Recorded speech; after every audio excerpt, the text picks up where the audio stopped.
Breaking news చూస్తున్నాం. Iran పై America, Israel సంయుక్తంగా దాడులు చేయడంతో మిడిల్ ఈస్ట్ కంట్రీస్ లో యుద్ధం కొనసాగుతుంది. తమపై దాడికి ప్రతిదాడిగా ఇరాన్ 8కి పైగా దేశాలపై ప్రత్యక్షంగా దాడికి దిగింది. దీంతో ఆయా దేశాల్లో ఉన్న భారతీయుల భద్రతపై అనేక ప్రశ్నలు తలెత్తాయి. ఈ క్రమంలో పశ్చిమ ఆసియాలో మారుతున్న యుద్ధ పరిస్థితులపై సమీక్షించేందుకు ప్రధానమంత్రి నరేంద్ర మోడీ అధ్యక్షతన కేబినెట్ కమిటీ ఆన్ సెక్యూరిటీ అత్యవసరంగా భేటీ అయింది. ముఖ్యంగా ఫిబ్రవరి 28న ఇరాన్ పై జరిగిన వైమానిక దాడులు, ఆ తర్వాత గల్ఫ్ దేశాల్లో చోటు చేసుకున్న పరిణామాలపై ఈ కమిటీ సుదీర్ఘంగా చర్చించింది. ఈ ప్రాంతంలో నెలకొన్న అస్థిరత అంతర్జాతీయ భద్రతతో పాటు ఆర్థిక, వాణిజ్య కార్యకలాపాలపై తీవ్ర ప్రభావం చూపుతుందని ప్రభుత్వం ఆందోళన వ్యక్తం చేసింది.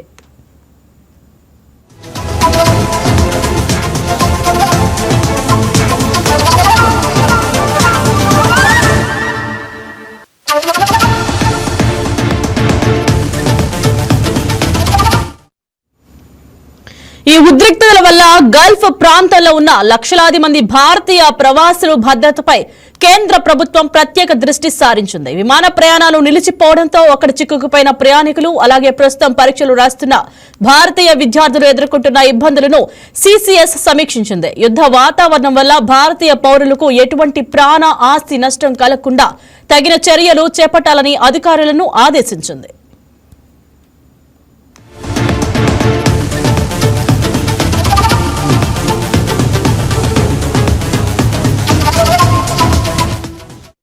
బాధిత భారతీయులందరికీ అవసరమైన అన్ని రకాల సహాయ సహకారాలను అందించాలని సంబంధిత శాఖలకు కేంద్రం స్పష్టమైన ఆదేశాలు జారీ చేసింది.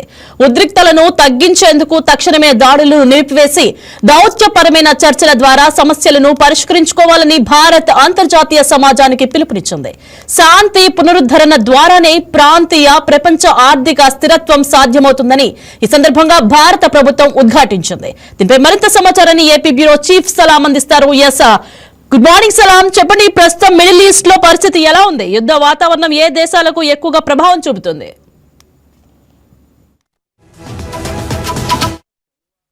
ప్రారంభమైనటువంటి ఇరాన్, ఇజ్రాయెల్ రెండు దేశాల మధ్య యుద్ధ వాతావరణం రోజు రోజుకు ఇంకా పెరుగుతూనే ఉందని చెప్పవచ్చు.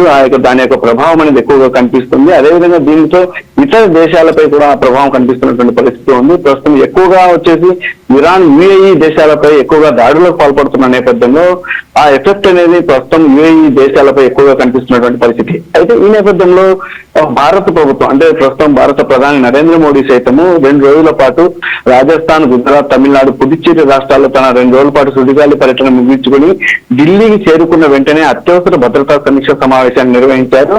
ప్రధానంగా ఈ పశ్చిమాసియాలో ఉన్నటువంటి మిడిల్ ఈస్ట్ దేశాల మధ్య యుద్ధ మేఘాలు దట్టంగా కమ్ముకోవడంతో భారత ప్రభుత్వం పూర్తి స్థాయిలో అప్రమత్తమైంది. అదేవిధంగా ఇరాన్ పై అమెరికా, ఇజ్రాయెల్ రెండు దేశాలు సంయుక్తంగా చేపట్టినటువంటి భీకర దాడులు అదేవిధంగా ఆ దాడుల్లో ఇరాన్ సుప్రీం లీడర్ ఖమేనీ మృతి చెందిన విషయం ఇప్పటికీ మనకు తెలిసిందే.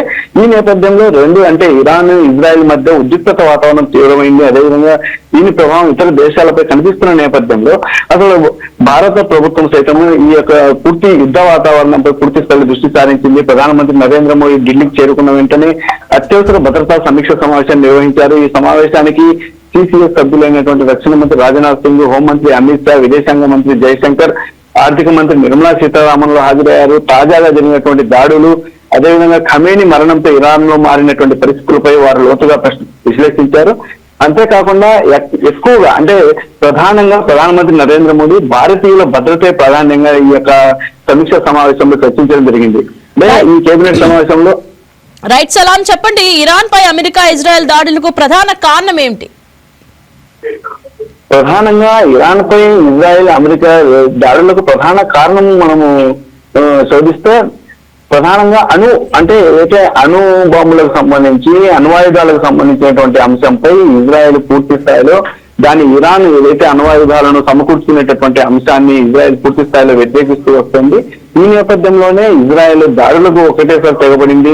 అంటే ఈ శనివారం దాడులకు పాల్పడక ముందుగానే ఒక రోజు ముందుగానే దీనిపై పూర్తి స్థాయిలో చర్చలు సైతం జరిగాయి. ఆ చర్చల అనంతరం అమెరికా అధ్యక్షుడు ట్రంప్ సైతం ఇరాన్ పై తాము యుద్ధం కొనసాగిస్తామని తెలపడం జరిగింది. ఆ తర్వాతనే మరుసటి రోజు, అంటే ఏదైతే చర్చలు విఫలమైన మరుసటి రోజు ఇజ్రాయెల్ దాడులకు పాల్పడడం, ప్రధానంగా టెహరాన్ లో ఉన్నటువంటి ఇరాన్ సుప్రీం ఖమేనీ ఇంటి కాంపౌండ్ వద్ద క్షిపణి దాడి జరగడం, అక్కడ అదేవిధంగా ఖమేనీతో పాటు అతని కుటుంబ సభ్యులు సైతం తీవ్ర గాయాల పాలై మృతి చెందిన విషయం మనకు అందరికీ తెలిసింది. అయితే ఈ నేపథ్యంలో రెండు దేశాల మధ్య ఉద్రిక్తత వాతావరణం ఏర్పడిన నేపథ్యంలో భారతీయుల భద్రత పైన మన భారత ప్రభుత్వం కేంద్రం అత్యధికంగా దృష్టి సారించిందని చెప్పవచ్చు. అంటే ఎక్కువగా ప్రధానంగా ఇప్పుడు గల్ఫ్ దేశాలలో భారతీయులు ఎక్కువగా ఉంటున్నటువంటి పరిస్థితి, ఆ వలసలు వెళ్లి అక్కడే జీవనోపాధి పొందుతున్నటువంటి పరిస్థితి ఉంది. అయితే ఈ నేపథ్యంలో గల్ఫ్, యుఏఈ తదితర మిడిల్ ఈస్ట్ ప్రాంతాల్లో ఉన్నటువంటి సుమారు 96 లక్షల మంది భారతీయులు ఏ విధంగా ఉన్నారు, వారి క్షేమ సమాచారం పూర్తి స్థాయిలో తెలుసుకుంటూ కేంద్రం ప్రత్యేక దృష్టి సారించింది. అయితే ప్రస్తుతం యుద్ధ వాతావరణం కారణంగా ఇరాన్, ఇజ్రాయెల్ రెండు దేశాలు గగనతలాన్ని పూర్తి స్థాయిలో మూసివేసింది. అంటే నిన్న మనం చూసుకోవచ్చు, నిన్న ఆదివారం కూడా 400 విమాన సర్వీసులను పూర్తి స్థాయిలో ఆకస్మికంగా నిలిపివేయడం జరిగింది. మన ఢిల్లీలో దాదాపు సుమారు 80 విమానాల రాకపోకలు పూర్తి స్థాయిలో నిలిచిపోయాయని మనం చెప్పవచ్చు. దీనితో అక్కడ ఉన్నటువంటి భారతీయులను సురక్షితంగా ఉంచేటటువంటి మార్గాలపై ప్రధానమంత్రి నరేంద్ర మోడీ సైతము ఈ యొక్క సమావేశంలో పూర్తి స్థాయిలో సమాలోచనలు జరిపారు. ఎమర్జెన్సీ పరిస్థితుల్లో అక్కడ ఉన్నటువంటి ఆ రెండు దేశాల్లో ఉన్నటువంటి భారతీయులకు, అదేవిధంగా యుఏఈలో ఉన్నటువంటి భారతీయులకు తక్షణ సహాయక చర్యలు అందించేందుకు విదేశాంగ శాఖతో పాటు అక్కడ ఉన్నటువంటి ఎంబసీ కార్యాలయాలు పూర్తి స్థాయిలో సిద్ధంగా ఉండాలని ప్రధాని ఆదేశించారు. అయితే ఈ సమావేశంలో మరొక ప్రధానమైనటువంటి అంశం చర్చకు వచ్చింది. అదే చమురు, అంటే ముడి చమురు, ఏదైతే పెట్రోల్, డీజిల్ ఇలాంటివి ఉన్నాయో ముడి చమురుపై పూర్తి స్థాయిలో చర్చ జరిగింది. దీనికి ప్రధాన చర్చ జరగడానికి గల కారణం ఏంటంటే ఇరాన్ తన పరిధిలో ఉన్నటువంటి సముద్ర మార్గం, అంటే దాన్ని హోర్ముజ్ జలసంధి అంటారు. ఈ యొక్క హోర్ముజ్ సముద్ర మార్గాన్ని పూర్తి స్థాయిలో ఇరాన్ మూసివేసింది. అంటే దీని ద్వారానే, ఈ యొక్క సముద్ర మార్గం ద్వారానే ముడి చమురు, అంటే క్రూడ్ ఆయిల్, అంతర్జాతీయ క్రూడ్ ఆయిల్ మొత్తం రవాణా అవుతుంటుంది. ప్రస్తుతం ఈ యొక్క సముద్ర మార్గాన్ని ఇరాన్ ఏదైతే ఇజ్రాయెల్ ఏదైనా ఈ సముద్ర మార్గం ద్వారా వచ్చి తమ దాడులకు పాల్పడేటటువంటి అవకాశం ఉందని భావించి ముందస్తుగానే సముద్ర మార్గాన్ని మూసివేసింది. దీనితో ముడి చమురు రవాణా అనేది పూర్తి స్థాయిలో ఆగిపోయినటువంటి పరిస్థితి. అయితే దీని ప్రభావం ఎక్కువగా మన భారతదేశ ఆర్థిక వ్యవస్థపై సైతం పడేటటువంటి అవకాశం ఉంది. అందుకోసమే ప్రధానంగా ముడి చమురు రవాణాకు సంబంధించి సైతము ప్రధానమంత్రి నరేంద్ర మోడీ ఈ సమావేశంలో పూర్తి స్థాయిలో చర్చించారు. అయితే ఎట్టి పరిస్థితుల్లో ప్రధానమంత్రి నరేంద్ర మోడీ సైతము ఒక ట్వీట్ చేశారు. ప్రస్తుతం ట్వీట్ చేసి ఎట్టి పరిస్థితుల్లో రెండు దేశాలు శాంతి చర్చలతో ముందుకు సాగాలని చెప్పేసి ఇప్పటికే పిలుపునివ్వడం జరిగింది. ప్రస్తుత పరిస్థితులపై మొత్తం చర్చించేందుకు ప్రధాని బెంజమిన్ నెతన్యాహుతో, అంటే ఏదైతే నెతన్యాహుతో సైతం మాట్లాడడం జరిగింది. ఆయనతో మాట్లాడి ఇరాన్ తో యుద్ధము, తాజా పరిణామాలపై నెతన్యాహుతో చర్చించారు ఇజ్రాయెల్ అధ్యక్షుడితో. అయితే మాట్లాడి ఆయనతో ఫోన్ లో మాట్లాడి తాజా పరిణామాలపై భారత్ ఆందోళన వ్యక్తం చేస్తుందని సైతం ప్రధానమంత్రి నరేంద్ర మోడీ చెప్పడం జరిగింది. అదేవిధంగా తమ యొక్క దేశ పౌరుల భద్రతకు అత్యంత ప్రాధాన్యం ఇవ్వాలని సైతం ఇజ్రాయెల్ ను ప్రధానమంత్రి నరేంద్ర మోడీ కోరారు. అదేవిధంగా యుద్ధాన్ని త్వరితగతిన నిలిపివేయాలని సైతము భారత్ తరఫున తాము కోరుతున్నట్లు ఇప్పటికే ప్రధానమంత్రి తెలపడం జరిగింది. అయితే మొత్తం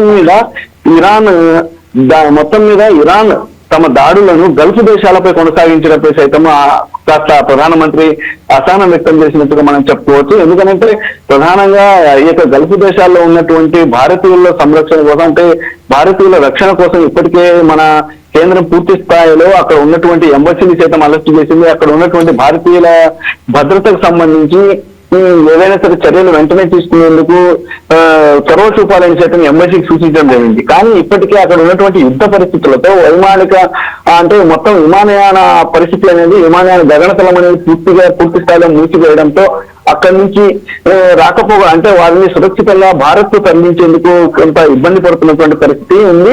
అయితే ఈ నేపథ్యంలోనే ప్రధానమంత్రి నరేంద్ర మోడీ భారతీయులందరూ ఎక్కడ ఉన్నా సరే మొత్తం క్షేమంగా ఉండాలి, మీకు విదేశాంగ శాఖ అదేవిధంగా స్థానికంగా ఉన్నటువంటి ఎంబసీ పూర్తి స్థాయిలో అన్ని రకాలుగా సహకరిస్తుందని చెప్పేసి ఇప్పటికే తెలపడం జరిగింది. అదేవిధంగా ఏదైతే ఇరాన్, ఇజ్రాయెల్, అదేవిధంగా యుఏఈ దేశాల్లో ఉన్నటువంటి భారతీయులు అక్కడి ప్రభుత్వం ఇచ్చేటటువంటి సూచనలు, ఏదైతే సెల్ ఫోన్, అంటే మనము వైకేటీవీ ప్రత్యేకంగా నిర్వహించినటువంటి డిబేట్ లో సైతము ఖతార్, అదేవిధంగా దుబాయ్, బహ్రెయిన్ నుంచి పలువురు పాల్గొని అదేవిధంగా వాళ్ళు చెప్పడం జరిగింది.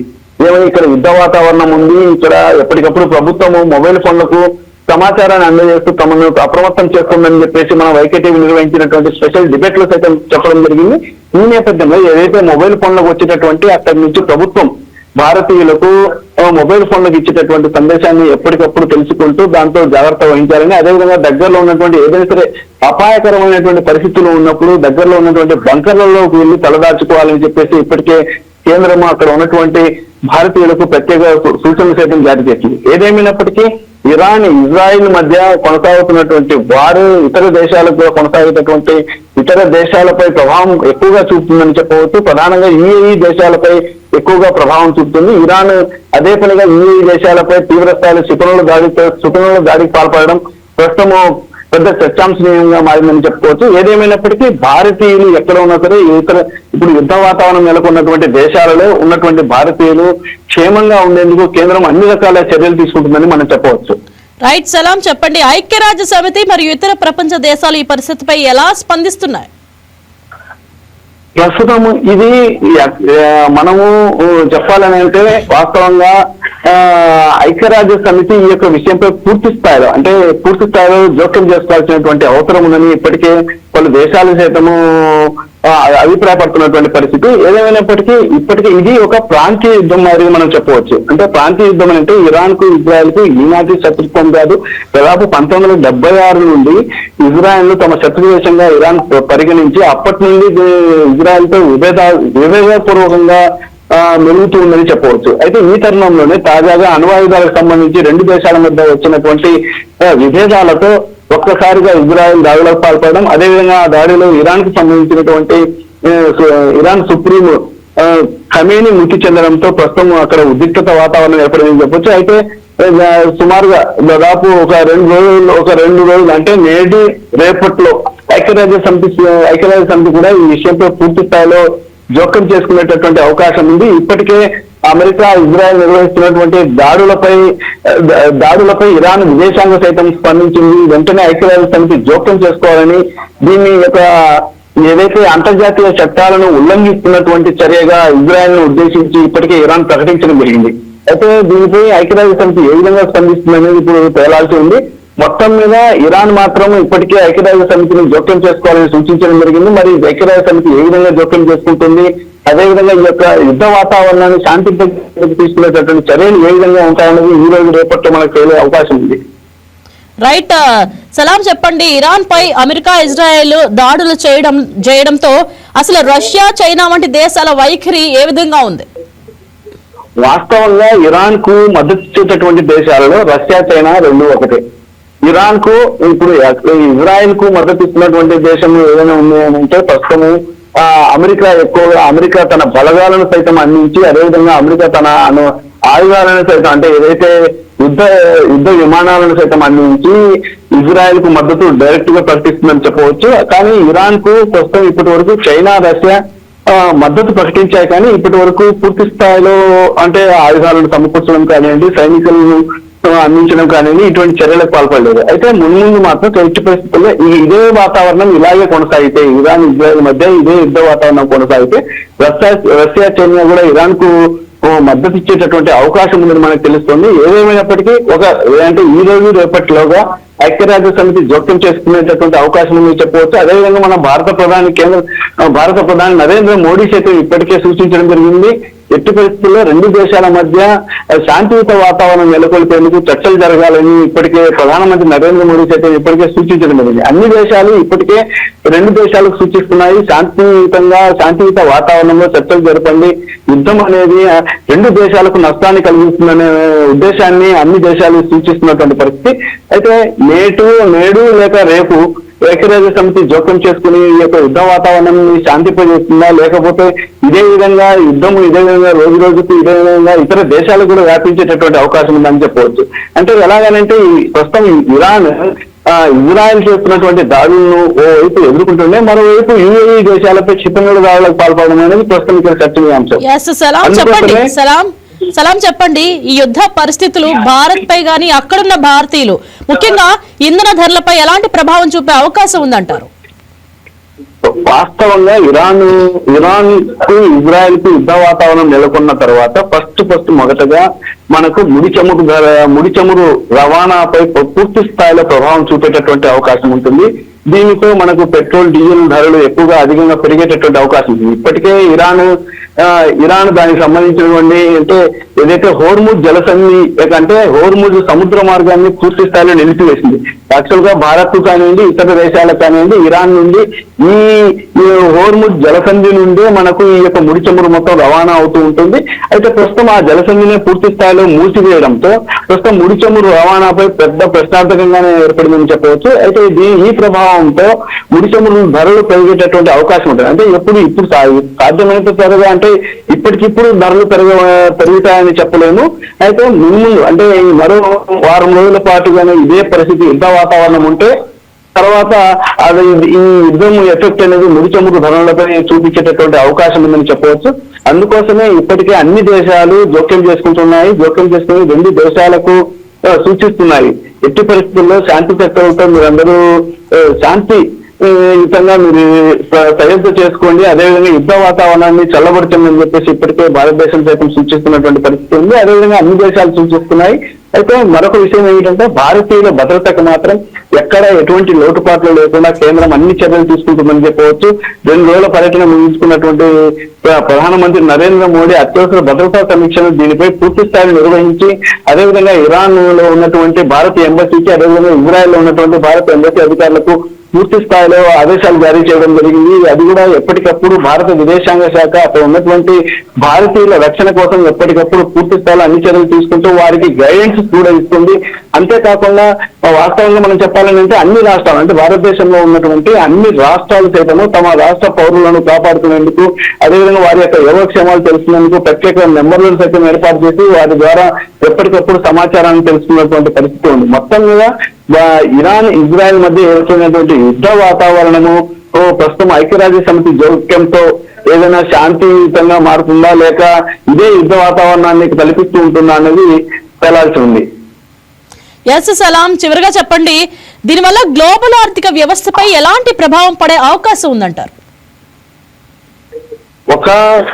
2 దేశాల మధ్య యుద్ధం జరిగితే ఖచ్చితంగా ఆర్థిక వ్యవస్థలో ఆ 2 దేశాల యొక్క ఆర్థిక వ్యవస్థతో పాటు ఇతర దేశాల యొక్క ఆర్థిక వ్యవస్థపై ప్రభావం చూపడం ఖచ్చితంగా జరుగుతుంది. అయితే దీనితో ప్రధానంగా మనకు చెప్పాలని అనుకుంటే ఇరాన్ దేశం నుండి ఎక్కువగా ముడి చమురు రవాణా అవుతుంటుంది. అయితే అయ్యేటటువంటి పెట్రోల్ డీజిల్ రవాణా అనేది ఆగి నిలిచిపోతే ఎట్టి పరిస్థితుల్లో ఆర్థిక వ్యవస్థపై ప్రభావం చూపేటటువంటి అవకాశం ఎక్కువగా ఉంటుంది. అందుకోసమే ప్రస్తుతం అన్ని దేశాలు ఏదైతే యుద్ధం 2 దేశాల మధ్య యుద్ధ వాతావరణం ఏర్పడితే ఆ 2 దేశాలు ఆర్థికంగా నష్టపోవడంతో పాటు అదేవిధంగా సైనిక శక్తిని సైతం కోల్పోవడంతో పాటు ఇతర దేశాలపై ఆర్థిక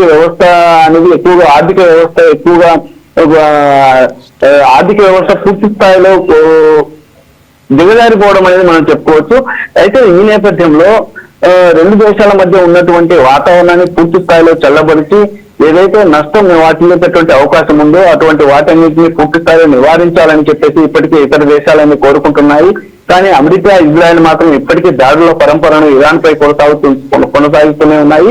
ఇరాన్ కూడా వాటిని ఎదుర్కొనేందుకు పూర్తి స్థాయిలో సంసిద్ధమై ఎప్పటికప్పుడు ఆ యొక్క చర్యలకు ప్రతీకార చర్యలు చేస్తూ వాటిపై దాడులకు పాల్పడుతుంది ఇరాన్ కూడా.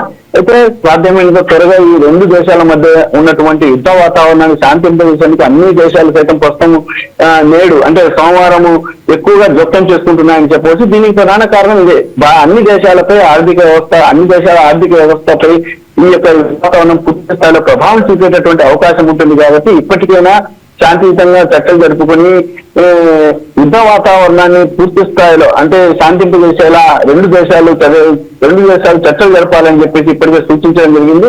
చూడాలి ఈ రోజు రేపట్లో ఐక్యరాజ్య సమితి జోక్యంతో పాటు అదేవిధంగా ఇతర అన్ని దేశాల జోక్యంతో యుద్ధ వాతావరణం శాంతి మార్గంలో నడుస్తుందా ఎలా ఉంటుందనే విషయం తేలాల్సింది. రైట్, థ్యాంక్ యూ సలాం. ఈ వీడియో మీకు నచ్చినట్లయితే లైక్ చేయండి, షేర్ చేయండి, మా ఛానల్ కి సబ్స్క్రైబ్ చేయండి.